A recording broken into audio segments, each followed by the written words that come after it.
Chronology, the complete Bonzo Dog Doodah band. There was possibly no other act more representative of the look, the sound, the humour and the exuberance of the second half of the 1960s than the Bonzo Dog Doodah band. In the mid-60s, during a family visit to Madame Tussauds, the tourist trail took us through an exhibition of modern art. As a 10-year-old, I was really taken by the giant Liechtenstein painting of a fighter plane, but the overall aesthetic I took away was of the crude automata with tennis ball eyes and chattering false teeth.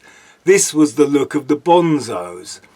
One of them, Roger Ruskin's Spear, created Heath Robinson-style impractical machines. The Bonzos were the darling of the mid-60s pop art explosion. Minis and miniskirts, militaria and mind-expanding. Granny Takes a Trip and I Was Lord Kitchener's Valet.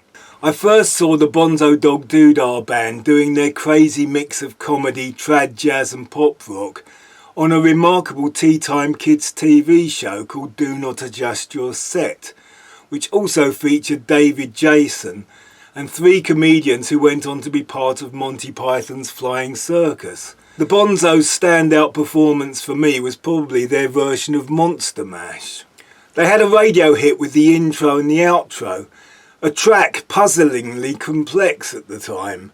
Now it could probably just be made with a loop pedal, but at the time you had to admire the sheer effort that went into just one musical joke.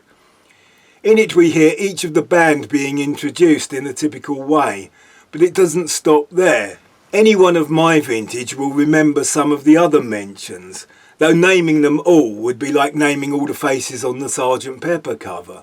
The ones I remember are Eric Clapton on ukulele, General de Gaulle on accordion, Quasimodo on bells, and the Count Basie Orchestra on triangle. Their most famous album was the euphemistically titled Donut in Granny's Greenhouse.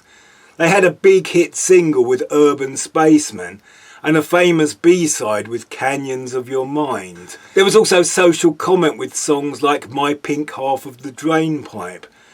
There was surreal nonsense like Do the Trouser Press and strangely poetic amusing monologues like Big Shot that ended with the line, "Have you got a light, Mac?"